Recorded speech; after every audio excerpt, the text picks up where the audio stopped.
El Observatorio del Poder y el Pulso.hn presenta Cuarto Poder.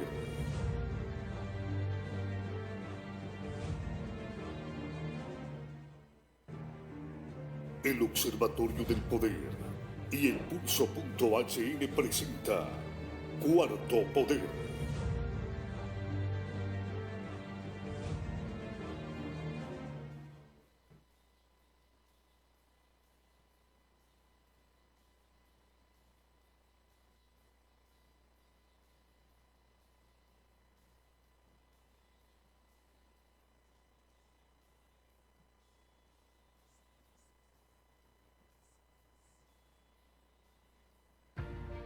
Cuarto Poder, un espacio de entrevistas, invitados especiales, análisis de la realidad nacional y la participación del pueblo.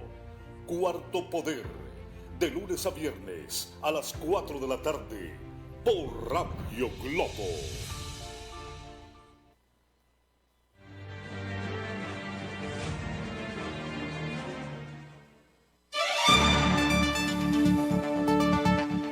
Buenas tardes, bienvenidos a Cuarto Poder. Usted tiene derecho a saber el contenido de la información que se encuentra en organismos y funcionarios gubernamentales. Esta información ha sido obtenida con dineros del contribuyente, pertenece al pueblo. El presupuesto general de la República será la discusión de este día, pero junto a Ronald López, Cristian Maradiaga, Carlos Paz, les da la bienvenida. Buenas tardes, Ramón. Buenas tardes, Carlos. Buenas tardes a todo el pueblo hondureño. Un placer estar una semana más con ustedes, siempre tocando esos temas que le interesan a la población, sin duda alguna, que el presupuesto, los dineros que se erogan en el Estado, pues son de preponderancia para el conocimiento nacional, si se está actuando con eficiencia y con eficacia en lo que concierne a el dinero que se maneja, de lo que ingresa y lo que egresa del presupuesto del Estado. Con don Ismael Cepeda le hemos consultado. Don Ismael es economista de El Foste. La cantidad del presupuesto general de ingresos y egresos de la República se ha duplicado en los últimos 10 años, pero seguimos teniendo los mismos índices de pobreza, desigualdad e iniquidad.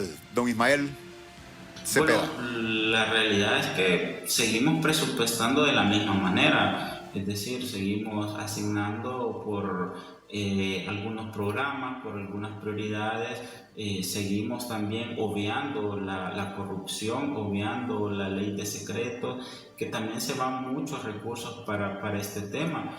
Seguimos comprando sobrevaloradas como que va ligado a la cuestión de corrupción, los bienes y servicios, los proveedores del Estado se siguen aprovechando de algunos recursos. El asunto es que si fuese un instrumento de desarrollo, tuviese un impacto en la pobreza, en la desigualdad, en la mejoría de la infraestructura, se viese el bienestar de la sociedad, pero como hemos visto y se ha desarrollado esta entrevista, sigue creciendo el presupuesto, se ha duplicado el presupuesto general de la República en menos de 10 años, pero seguimos teniendo los mismos índices de pobreza, seguimos teniendo los mismos índices de subdesarrollo, de Estado de Derecho, de competitividad del Foro Económico Mundial, de una burocracia que casi no funciona, y por eso es difícil hacer negocios, como dice el Banco Mundial. O sea, en todo salimos aplazados, en cuenta del milenio en el control de la corrupción. Pero entonces todos estos recursos que tenemos en nuestras manos o que tiene en las manos el gobierno no están generando un impacto positivo. Sí. El presupuesto general de la República, egresos e ingresos, se financia con el 15% del impuesto sobre venta que usted paga cuando compra una hamburguesa, cuando compra una pizza, cuando se toma la taza de café, cuando compra un artículo para cocina, y así sucesivamente. Cuando paga el galón de combustible en la bomba, también ese impuesto va para el presupuesto nacional de la República. Nos acompaña esta tarde don Olvan Valladares, es economista, diputado al Congreso de la República y esa situación que el presupuesto en Honduras no es un instrumento de desarrollo. Muy buenas tardes, don Olman, y gracias por estar acá en Cuarto Poder Radio Globo. Muchas gracias, don Carlos, por la invitación y por estar aquí en compañía de este joven. Bienvenido, don. Licenciado economista, ¿verdad? No. No. Es el compañero de que me... Sí, bueno, estamos haciendo dupla con Carlitos Paz y pero, vamos a estar compartiendo con usted. Ramón, pero todos en la vida somos economistas. Claro, todos tenemos por lo menos preceptos básicos. Porque hasta la cocina de uno, la señora de uno es una gran economista. Así es. Porque sabe usar los recursos y ahí va dándole lo. Así que vamos a ver si podemos tocar el tema con toda la amplitud que él tiene. Se ha manejado históricamente, don Olman, que el presupuesto general de la República debe ser un instrumento de desarrollo para la sociedad, en este caso Honduras. Usted fue diputado y muchas veces repetía y sugería a los diputados del Congreso de la República. Correcto. ¿Por qué se aprueba todavía solo levantando la mano? Correcto, Carlos. Y ese es un tema que varios diputados en el pasado reciente estuvimos siempre martillando, porque la práctica de la discusión del presupuesto es totalmente, si puedo utilizar una palabra, irresponsable hasta cierto punto. Sí. Y por mucho que uno pueda patalear en el Congreso, jamás se ha modificado el procedimiento para la discusión. Mire usted que, fíjese que la Constitución dice que el presupuesto general de la República debe ser enviado al Congreso nada más tardar el 15 de septiembre todos los años. Pero para sorpresa de muchos, después de unos cuantos años de estar observando que no se llegaba, ahí por fines de septiembre se leía una carta de remisión del Ministerio de Finanzas, se leía en el Pleno y se decía que acompañamos a esta nota, lo que fuera, el presupuesto general de gasto para el 2004. Pero la verdad es que el presupuesto no se entregaba el 15 de septiembre. Solo era la carta de remisión. Sí. El Congreso la daba por recibida y ya se cumplía entonces con el mandato constitucional. Pero el presupuesto venía llegando a fines de noviembre o principios de diciembre. ¿Y qué ocurría? Que cuando llegaba el momento de llevarlo al Pleno para la discusión, había una comisión de dictamen. Esas comisiones de dictamen, había presupuesto 1, presupuesto 2, pero esas comisiones de dictamen trabajaban muy pocas personas, aun cuando esas comisiones son formadas por 10, 12, 14 miembros del Congreso. Cuando se trabajaba, como no todos tienen los conocimientos elementales para saber lo que es un presupuesto y discutirlo, entonces el problema era que 2 o 3 que trabajaban en un dictamen de un presupuesto que son, qué sé yo, 14 volúmenes de este tamaño, para que se imaginen ustedes la cantidad de material que va, y a la hora de la discusión, el colmo es que se le dispensan 2 debates, que yo le llamo 2 lecturas, porque la verdad es que nunca se ha debatido en el primero y segundo debate, porque se ha considerado que es una pérdida de tiempo. Además, el secretario en el primer debate lee, y se salta párrafos y se salta capítulos, porque no se va a poner a leer todos los números. Entonces, resume, y cuando usted acuerda un instrumento que en efecto, Carlitos, debe ser un instrumento de desarrollo y de desarrollo humano, no necesariamente del desarrollo de infraestructura del país, no es necesariamente el desarrollo de puentes y aeropuertos y puertos marítimos, no, debe pensarse en función del desarrollo de los hondureños de manera individual y personal, porque ese es el verdadero desarrollo, es el verdadero desarrollo humano. Lo demás es progreso, llame lo que usted quiera llamarlo, pero no es desarrollo de un país. Entonces, esta práctica, mala práctica, la hemos traído. Y otro problema con el cual resumo esta primera instancia es que nosotros nunca hemos tenido una...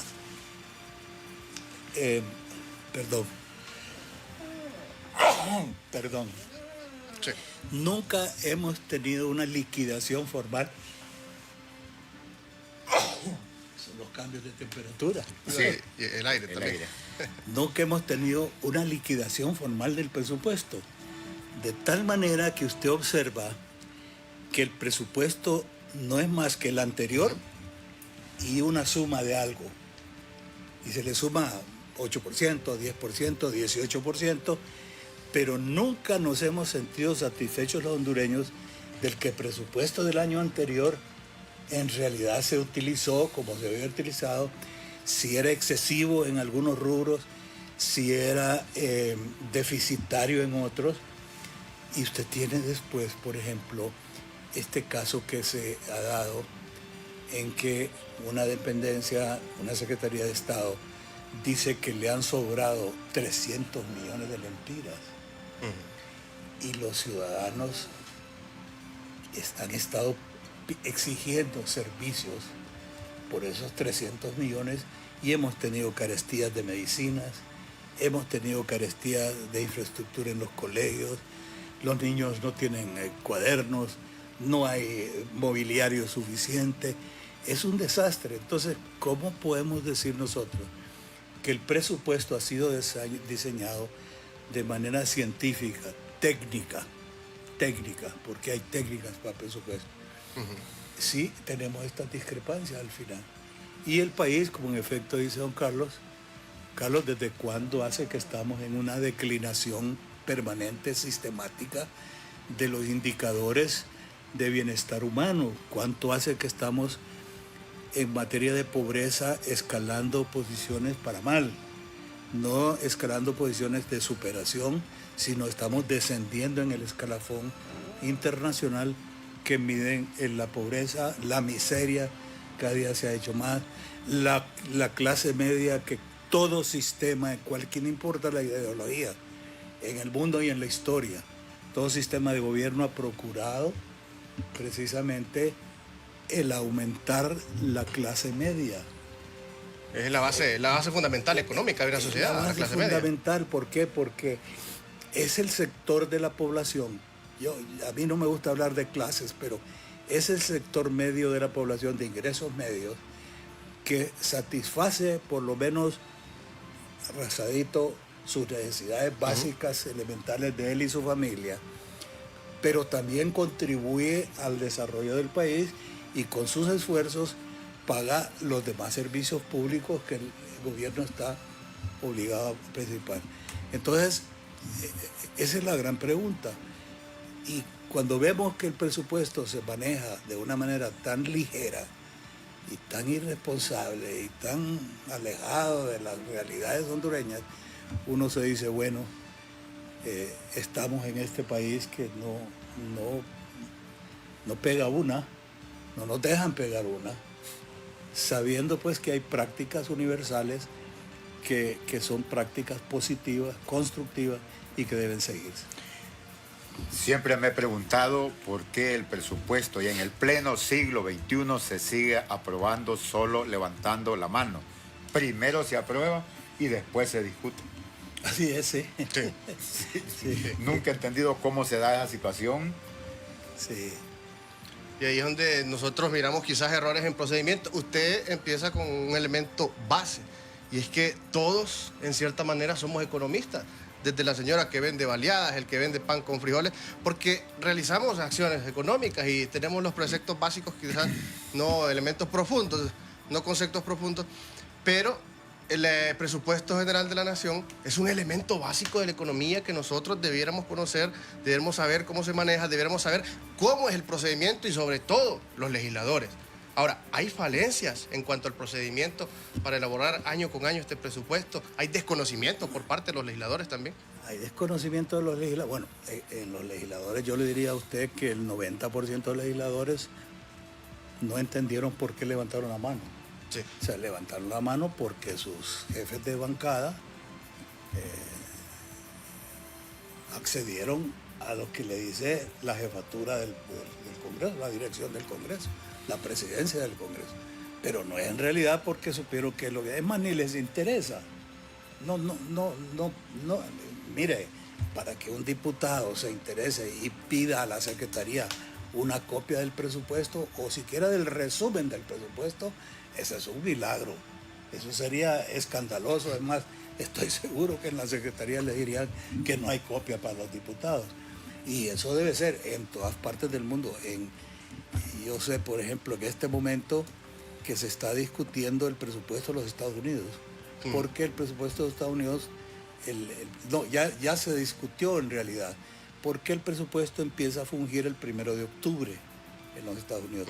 Pero esos diputados desde el mes de abril más o menos ya tenían en sus escritorios y ya sus asesores financieros y sus asesores de presupuesto ya le habían dado una estudiada bastante grande, porque esa es la función del Congreso, es el control de los recursos nacionales para beneficio del pueblo en general.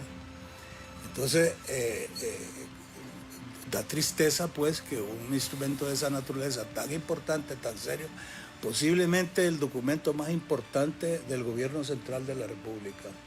Es más importante porque es el que le da el respiro y le da y de ahí dependerán las políticas públicas también que se ejecuten. Don Olman, es interesante cómo se financia el presupuesto. Mencionábamos que las instituciones centralizadas, que son las secretarías de Estado, pues con impuestos. El presupuesto para el año 2020 asciende a 282.000 millones. Sin embargo, el capital, o sea, ese presupuesto de 282.000 millones en relación a la producción del país, que es de aproximadamente 660.000 millones de lempiras. Y la situación económica que se enfrenta, financiar esa cantidad de capital. Tiene razón, Galito, sí. Y mire usted que los presupuestos de gastos e inversión de todo gobierno o de un país tienen que estar en función directa del volumen de ingresos que tiene el país. Si el Producto Interno Bruto del país, el PIB que se dice, no es suficiente, usted lo que tiene entonces es un país con un presupuesto deficitario que tiene que estar pidiendo prestado. Correcto. Para poder suplir ese presupuesto. Mire usted, en este momento, si nosotros le pedimos al Banco Central que nos indique, usted verá los cientos de millones de dólares que se requieren en recursos frescos que ingresen a la tesorería para poder sufragar los costos. Uno de mis primeros trabajos que tuve allá en mis años de juventud fue precisamente analizando unos apoyos financieros que brindaba el AID en aquel tiempo al gobierno central. Le estoy hablando del año 62, 63, todavía el gobierno liberal del presidente Vida Morales. ¿Usted sabe cuánto era el apoyo presupuestario? Porque así se llamaba, la partida de apoyo presupuestario. Era en aquel tiempo como de 1.800.000 dólares. Estamos hablando de 3.600.000 lempiras. Sí. Ese era el apoyo presupuestario. ¿Por qué? Porque el presupuesto era en aquellos tiempos, primitivo si se quiere, manejado con más responsabilidad. Eso quería decir que los gobiernos se desbocaban. Cuando nosotros en este momento estamos protestando, uno, que la deuda externa del MICH para acá, en vez de haberse mantenido estable, tratando de cumplir con aquello de país pobre, altamente endeudado, un país que necesitaba la condonación de lo que debía, para mantener aplacado eso, tenía que haber tenido una disciplina muy grande en el manejo del presupuesto. Pero eso es lo que menos hemos tenido, disciplina presupuestaria, disciplina fiscal. Y de ahí que cuando venimos a ver las protestas, por ejemplo, de los contribuyentes, ya no solo los empresariales, sino los individuales, nosotros vemos que hay mucho malestar.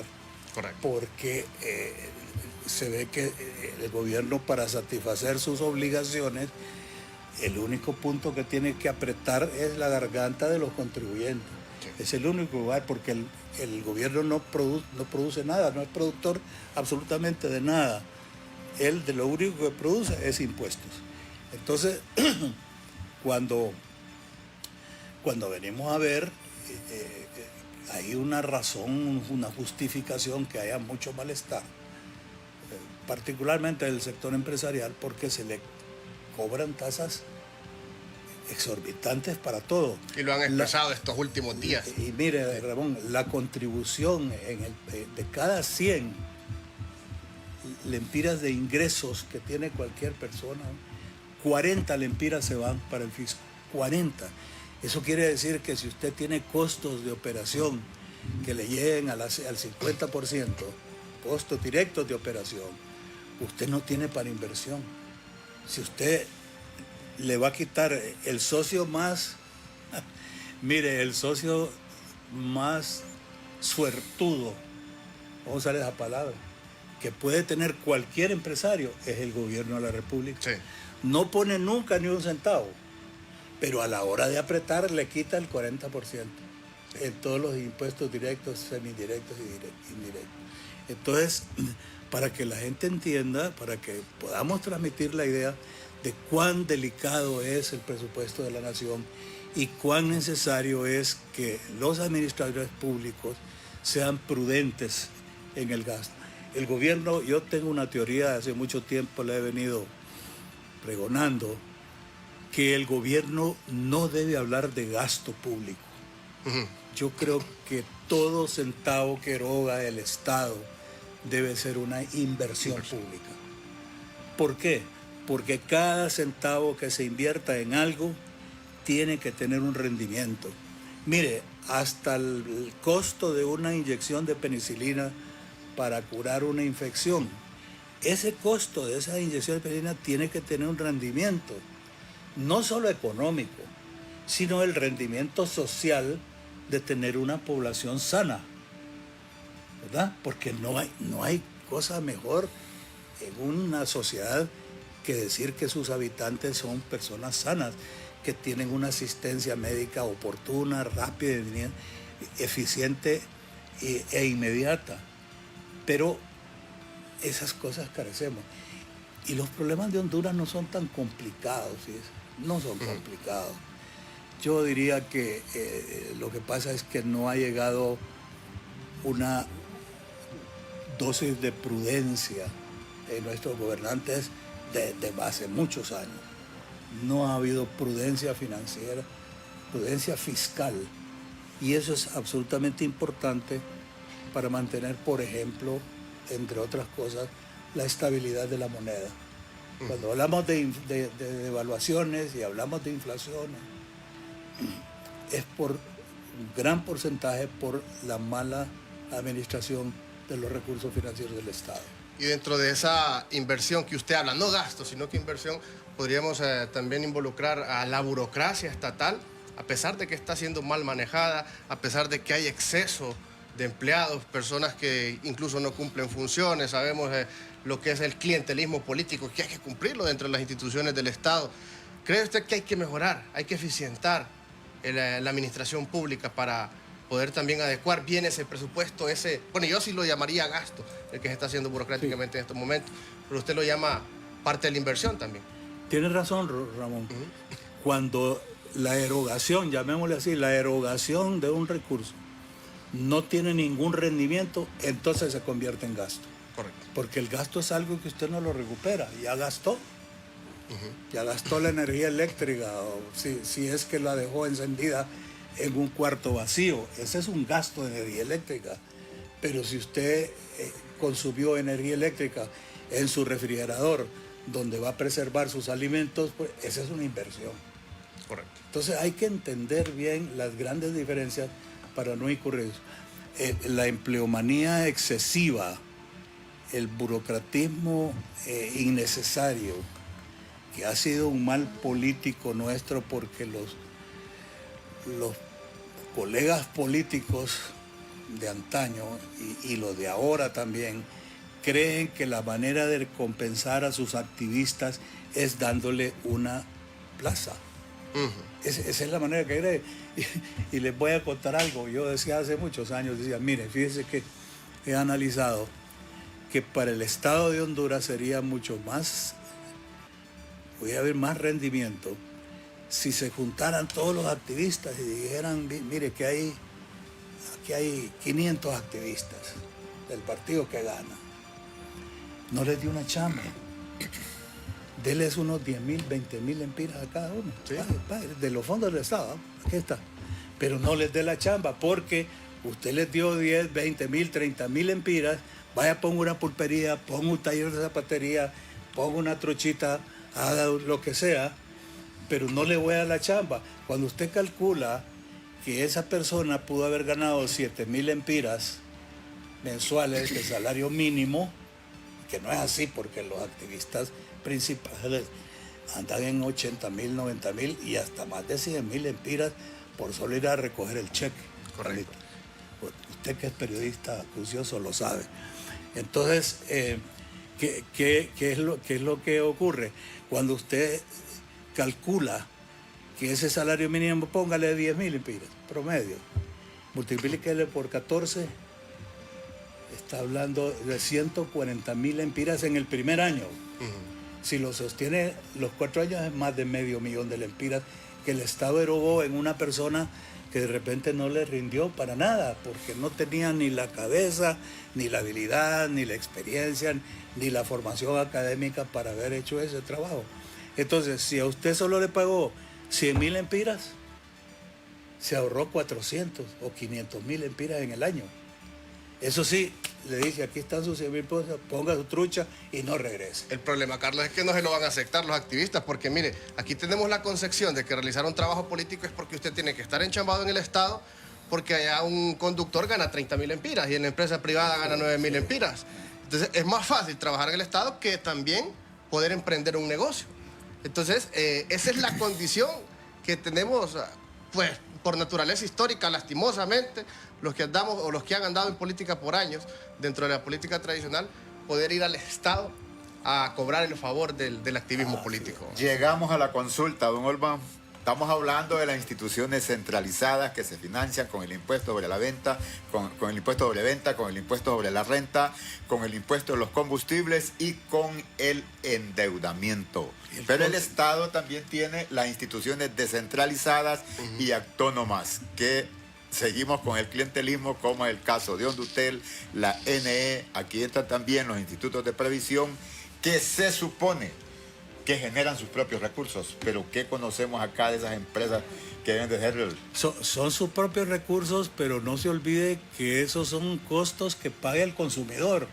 O sea que el ENE es cierto, no le saca recursos al gobierno central. Sí. Debería, porque el problema es que el gobierno central y las dependencias ahí están en la lista de los grandes deudores del ENE. Pero el problema es que quienes pagamos ese exceso de personal supernumerario que no sirve para nada. Los que consumimos energía. ¿Quién vamos a tener que enfrentar a la hora de la hora en que se haga una revisión de la salida natural de la deuda en este momento del ENE? Los consumidores. Nadie más. Nadie más. Y entonces también vemos ahí que mire usted el problema del Seguro Social. Por años, y esto se lo digo con conocimiento de causa, porque yo fui presidente de la Comisión Especial para el Análisis del Seguro Social en el 98, cuando se rompió por primera vez el techo famoso de 600 lempiras que se pagaban sobre la base de eso, y que fue una grosería lo que se hizo en los primeros años, desde el año 60 y pico, 57, que se hizo el Seguro Social, hasta el año 98, casi 60 años después. Nadie se fijó que la base de tributación de 600 lempiras iba a constituir un verdugo para los jubilados que en aquel momento, durante tantos años, pagaron con lempiras duros. Pagaron con lempiras del 2x1 sus contribuciones al Seguro Social. Pero ahora esas personas que ya tienen 80 años, 85 años, 90 años, están recibiendo pensiones miserables de 1.500, 1.600, a lo más 2.000 lempiras. Eso no les sirve ni para una dosis mensual de antidiabéticos. Sí. de medicina. No digamos los antihipertensivos, los de la alta presión. No les sirve. ¿Pero por qué? Porque se pensó en los 600 como que hubiera sido piedra. Fíjense que fue más fácil violar la Constitución de la República en el artículo pétreo de la reelección que romper el techo, el techo del Seguro Social durante mucho tiempo. Sí, porque eso lo decidieron 5 personas. Las incongruencias, ¿verdad? Sí. Las incoherencias, ¿cómo es posible? Entonces ahora, ¿qué pasa? Si uno quisiera, como en el año 98 se obligó al Seguro Social y nunca lo ha hecho. El Seguro Social, cuando se rompió el techo, se le dijo, no habrá mayores rompimientos de techo si en periodos de cada 5 años no se levanta un estudio actuarial sobre las necesidades del Seguro Social en ese momento y a 20, 30, 40 años plazo. Sin embargo, lo violentaron. Y en aquel tiempo la bancada de gobierno dijo, no, hay que dispensarlo, esto es una gravedad, es una insuficiencia de recursos enorme, vamos a aprobarlo por única vez. Y ahí sí, hemos ido rompiendo techo y rompiendo techo. Hoy estamos en 7.000 empiras el techo. Pero aún así el recurso para los que se van a jubilar dentro de unos 10, 20 años, no les va a ajustar. Porque la moneda, en la medida en que devalúa, en esa medida los medicamentos se van haciendo mucho más caros. En la medida en que la moneda se deprecia, que es otra cosa, no es lo mismo devaluación que depreciación, entonces también van costando más los insumos que uno necesita para sobrevivir. Correcto. Hacemos una brevísima pausa, estimados oyentes, a través de la frecuencia de Radio Globo y los que nos ven a través de Facebook, y también pueden hacer uso de las líneas telefónicas de Radio Globo 2221 6800, 2221 6801. Una brevísima pausa.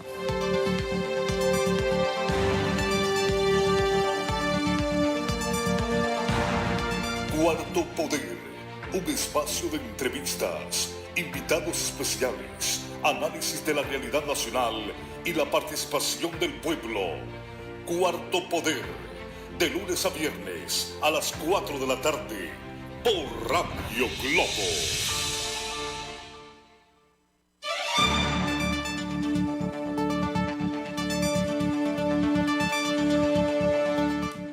El presupuesto general de ingresos y egresos de la República y las reformas al Tribunal Superior de Cuentas, que es el organismo que constitucionalmente le corresponde auditar los dineros de los contribuyentes.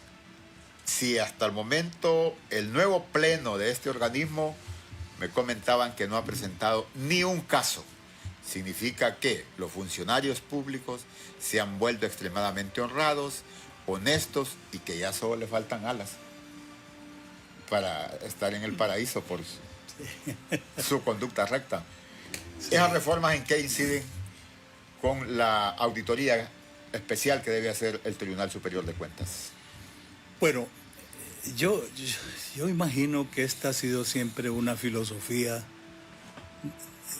diría yo, de mala administración, porque un Tribunal de Cuentas en todos los países modernos, correctos, ordenados, es el instrumento de vigilante de la sociedad. En realidad no es tanto del gobierno, es de la sociedad que la que aporta los recursos para el funcionamiento de la administración pública. Pero ¿qué ocurre? El Tribunal Superior de Cuentas ha recibido las críticas enormes, permanentes, porque se le dice que no actúa, porque se le dice en primer lugar que persigue, con perdón de la palabra, la gatería, esas palabras que usan allá en la calle. Dice, solo a los pequeños, solo a las sardinitas, pero los grandes tiburones no caen en el Tribunal Superior de Cuentas. Pero platicando con algunos exmagistrados, algunos de ellos que ya fallecieron también, en una exposición abierta, honesta y cándida, me decían a mí, es que no podemos, no tenemos los recursos para poder investigar todos los casos.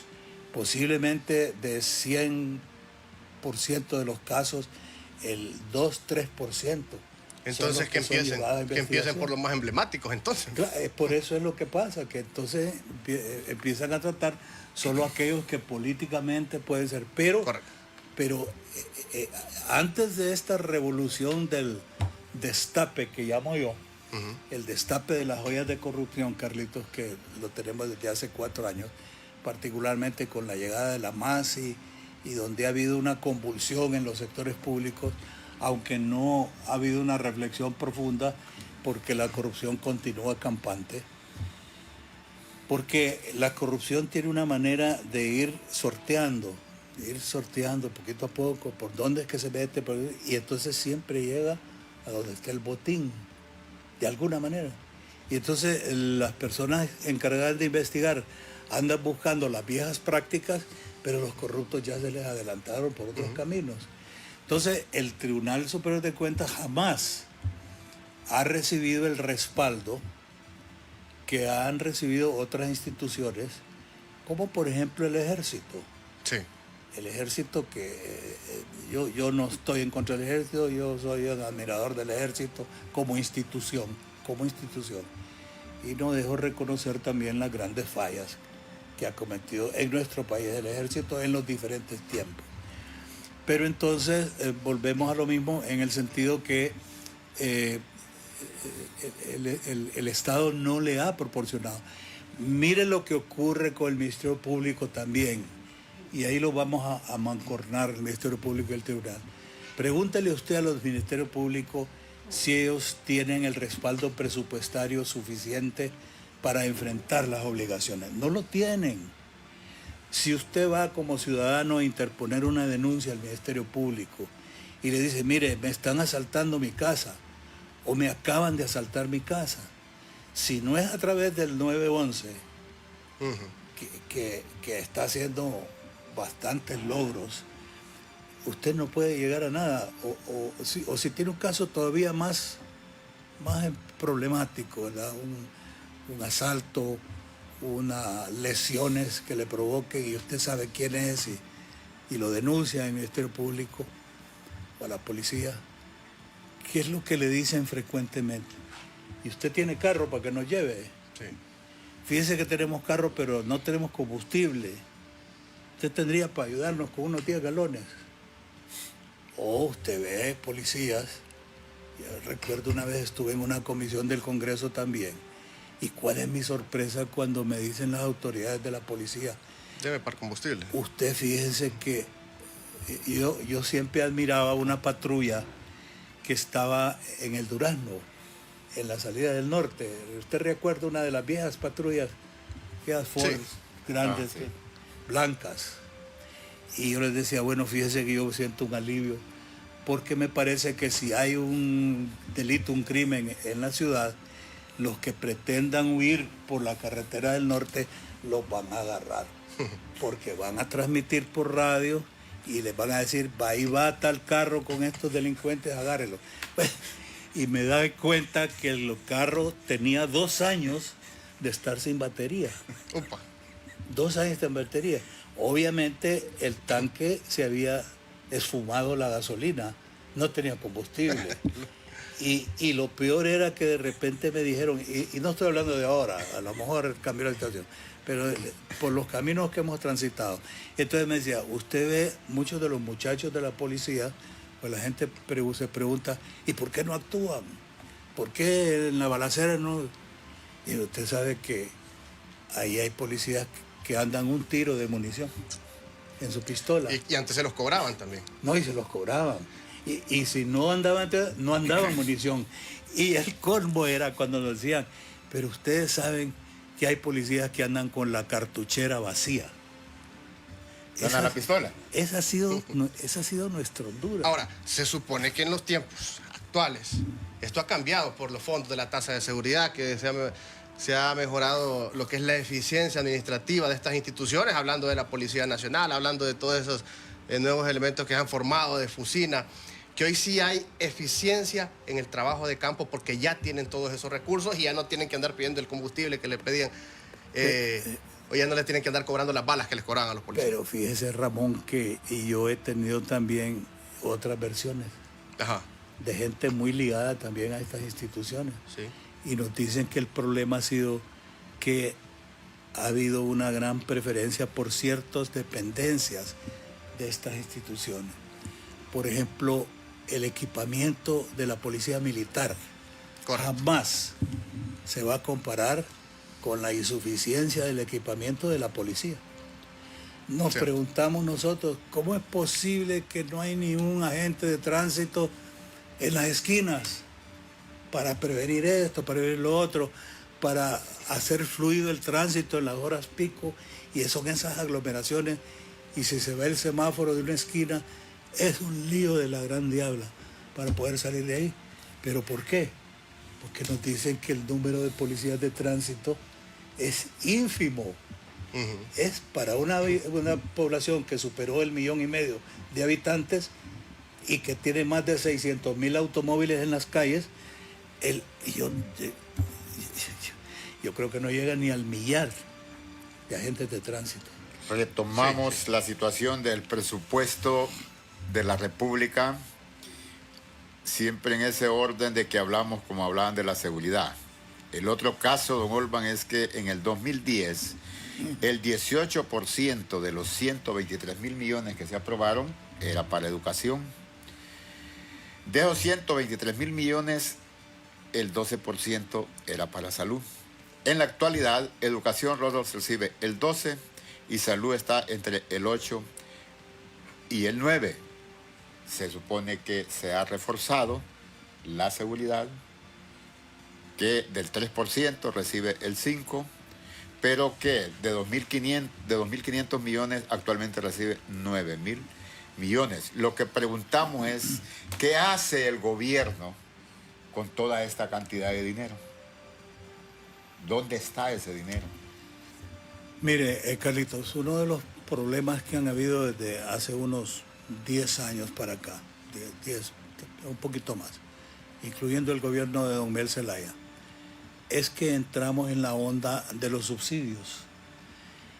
Una de las razones fundamentales para las crisis de los países suramericanos en este momento es precisamente el abuso de los subsidios. Entraron en una onda mundial que incluso se le llegó a denominar el populismo, que no es nuevo, no es una frase nueva. El populismo surgió en Europa allá por los años 50, antes. Sí.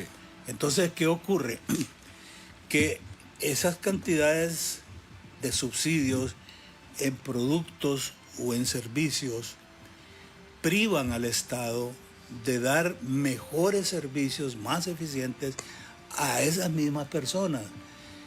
Porque usted, y volviendo al presupuesto, son subsidios que nadie puede auditar, porque son a granel. Es como que usted le diga, mire, ve, aquí tengo este camión, en esta volqueta tengo 500 quintales de maíz, cuénteme los maíces. Imposible, ¿verdad? Sí. En algún momento, tal vez, si usted está 10 años contando Granos. 5 metros cúbicos de granos, tal vez lo llega a contar, pero lo que le toma. Pero, ¿qué ocurre entonces? Y esa es la respuesta. Es la mala distribución de los recursos fiscales, de los recursos financieros del Estado. Pues, solo es mala distribución. Fíjese usted que en un momento dado, hace unos años, bastantes años, Honduras ocupaba, si no el primero, el segundo lugar en cuanto al porcentaje que dedicaba a educación y el Producto Interno Bruto. Y el presupuesto de la República. O sea, era el país. Y uno decía, pero ¿por qué entonces tenemos tanto retraso? ¿Por qué el analfabetismo? ¿Por qué si le metemos tanta plata precisamente al reclamar la educación? Hoy, que con tanto pesar y vergüenza me da las noticias de los resultados de estos exámenes Sí. de capacitación que tuvo la universidad, o el Ministerio de Educación, perdón, de los maestros que estaban optando a 5.000 plazas, y son 20 no sé cuántos miles de maestros, y no pasaron. Más del 90%. Pasaron menos de 2.000. De 20.000. De los tantos que se... Sí. ¿Cómo es posible? ¿Cómo es posible que nosotros estemos erogando tanta plata?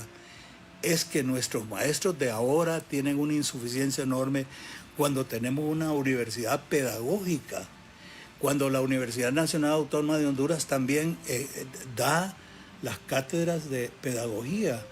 Entonces, ¿cómo es que estamos retrocediendo en este sentido? Yo me siento muy mal, porque yo sé, por ejemplo, en el caso de la Universidad Autónoma, su lucha por alcanzar niveles de excelencia académica como institución vienen desde las reformas que se hicimos, y digo hicimos porque yo estaba precisamente en la comisión de la reforma de la ley orgánica de la universidad en su momento, y me da un pesar terrible. Y quiero hacer este comentario de las catedrales de lo absurdo. Imagínense usted, fíjese que muchas escuelas, muchos colegios, particularmente las escuelas bilingües, contratan maestros graduados en universidades del exterior, universidades de Europa, América del Sur, Estados Unidos, con sus especializaciones. Hay maestros de primaria, maestros de párvulos, maestros ya de secundaria, orientaciones a matemáticas, a las ciencias, a la historia, a las lenguas, bien formados. Y han regresado al país, bendito Dios que han regresado al país, a ejercer en las escuelas. Y los contratan particularmente las escuelas bilingües. Entonces, una de las catedrales de lo absurdo, y pusimos obligatoriamente la clase de inglés. ¿Quién da las clases de inglés en nuestras escuelas? Si no tenemos la cátedra. Hay gente que habla inglés y se contratada para... pero habla inglés. Medio machuca el inglés. Sí. Y lo ponen a dar clases. Eso no es así nomás. Hay que tener formación para dar clases de inglés. Otra cosa es, se le está obligando a estos maestros que vienen graduados de universidades extranjeras a que para poder ejercer en Honduras, oiga bien, tienen que obtener una graduación, un título de nuestra Universidad Pedagógica Francisco Morazán. Y yo me pregunto, señores, y frente al descalabro que es público en este momento y vergonzoso, de los miles de maestros que no pasaron las pruebas, y se les está obligando a ir a la institución que formó precisamente a estos muchachos. ¿Cómo es posible si vienen graduados de universidades de un ranking superior a los nuestros? Eso yo le llamo otra catedral de lo absurdo. Entonces, yo no sé hasta dónde vamos a llegar y cuándo vamos a tener a funcionarios públicos con visión, con entendimiento de lo que nos pasa y cómo podemos corregir esta situación. También los que egresan de las otras universidades en el país, incluyendo la Universidad Nacional Autónoma de Honduras, tienen que ir a la pedagógica a validar su título. Creo que les tarda como un año. O sea, la pedagógica tiene el monopolio de la enseñanza en Honduras, y esos resultados no se le debe echar la culpa solo al Ministerio de Educación, sino también, si el producto es malo, significa que el error está en la calidad de la fábrica que lo produce. Si materializamos y con el recurso humano. Don Los Valladares, no podemos obviar, porque estamos hablando los recursos del contribuyente, los recursos del dinero, la presencia de la MASI y esas facultades que le han dado al Tribunal Superior de Cuentas, que ahora se convierte en que sus resoluciones son definitivas. Si el tribunal dice que no hubo una irregularidad en el manejo de estos secretarios de Estado, en diputados, en todo el que administra fondos públicos, pues ya no se puede hacer nada. Y eso incluye el retorno de la MASI al país. Yo diría que ese es un insulto a la inteligencia del hondureño. En Honduras hay una cantidad de gente que ha tenido formación académica, Carlitos y Ramón, Sí. Que esa formación académica nos ayudó a despejar nuestro entendimiento y a tener una visión panorámica de los problemas del país. ¿Por qué vino la MASI? Es el pueblo hondureño, tiene que entenderlo. La MASI viene por la presión popular en las calles, porque veníamos viendo ya, oliendo, percibiendo, saboreando la impunidad que estaba campeando hasta por las calles, por todo, por doquier. La impunidad en la corrupción ya era insostenible y el pueblo espontáneamente, como el aserrín cuando con el calor se puede encender, así el pueblo se lanza a las calles y le provoca un problema político al gobierno de turno en el primer mandato de aquel presidente, sí, en efectivo, el presidente de la República, en aquel tiempo, sí tenemos que decirle presidente, y ocurre entonces que la presión de la sociedad lo obliga a él y la OEA entiende el mensaje y nos da el apoyo. Pero el problema es cuando la OEA empieza a tocar puntos sensitivos de los funcionarios o exfuncionarios del partido de gobierno, que ha habido una protesta de ellos y posiblemente de ahí nace esa intención casi dolosa de modificar todos los tableros de ajedrez para establecer la impunidad, continuar con la impunidad de los funcionarios de ahora y los que pasaron. Hablamos del Tribunal Superior de Cuentas, ¿verdad? ¿Cómo es posible que el gobierno le traspase la supervisión, el análisis, la auditoría de miles de casos a una institución que ni siquiera puede manejar lo que tradicionalmente recibía? ¿Cómo es posible si el Tribunal Superior de Cuentas decía, señores, no tengo la capacidad? Solo en municipalidades, miren ustedes, 298 municipalidades. Si usted tiene 3, 4 auditores que van en una misión de auditoría, de supervisión, a las 298, multiplique cuánto tiempo necesitaría, cuántos años necesitaría el Tribunal Superior de Cuentas para hacerlo. Entonces, ¿por qué el quitarle? Además, mire, no es lo mismo una falta administrativa, una falla contable, algo que uno sabe que ahí está, pero que cuando llegaron los auditores no lo vieron y lo cargaron o lo dejaron pasar. No es lo mismo que cuando ha habido un acto notorio de sustracción de recursos. Cuando hay, por ejemplo, emisión de cheques a cuentas personales, cheques del Estado a cuentas personales de los funcionarios. Eso no requiere una auditoría civil, si se quiere, administrativa. Eso ya es indicio de un acto penal. Claro. Que es el Ministerio Público y es la MASI y es la Comisión Nacional Anticorrupción y son esas instituciones. Pero ahora va a ser atribución del Tribunal de Cuentas, si lo manda o no al Ministerio Público. Y mire que durante 3 años, creo, no sé si le subieron 3 años, va a haber secretividad. Nadie puede recoger información de ahí. No, es que es burdo y ofensivo lo que se ha hecho porque el pueblo no es papo. Claro. Sí. Carlitos, le agradecemos mucho haber estado en Cuarto Poder de Radio Globo. Esperamos volverlo a tener por acá. Discúlpeme la tos, Carlitos, No se pero preocupe. es un placer. El clima Gracias, don viene Olmo. lo caliente. Ramón, gracias. Yo sé que no fue el tiempo, pero quiero que me conteste rápidamente porque en las últimas semanas hemos escuchado a la empresariada hablar de... Usted habla de las cargas impositivas que afectan a los empresarios, usted también ha sido empresario. Atribuyen grandes empresarios de este país a que las empresas están saliendo por culpa del gobierno. ¿Cuál es su postura sobre eso? Bueno, yo estoy de acuerdo porque el gobierno es el conductor de la nave de la nación. Y el problema es que aquí se ha dicho, para taparle el ojo al macho, que es que las empresas están huyendo por la inseguridad ciudadana. No es cierto. No es. Las empresas grandes, las de inversiones extranjeras, ellos tienen sus cuerpos de seguridad especializados.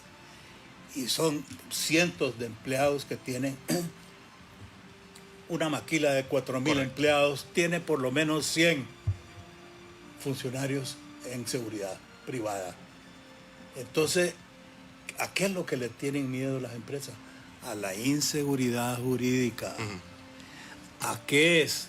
A que no les vaya a pasar como estas inversiones en explotación minera, que reciben todos los permisos de la autoridad, reciben el visto bueno, y a la hora de la hora hay oposición de ciertos, y el Estado se hace el soberano, ignorante de lo que pasa.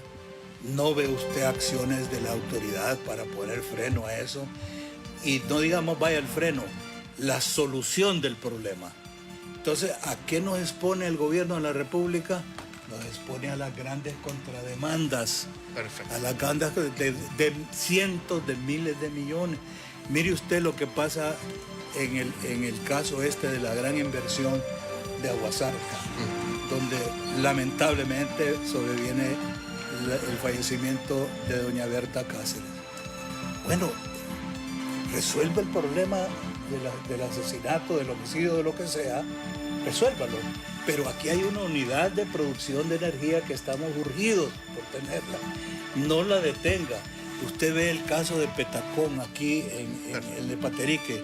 Incendiaron las instalaciones y el gobierno tiene año y medio de estar silenciado sin hacer nada. Entonces, a eso es lo que le teme la empresa de la inversión privada. Gracias, Ramón. Gracias, Ramón. Gracias, Rubén. Buenas tardes. Buenas tardes.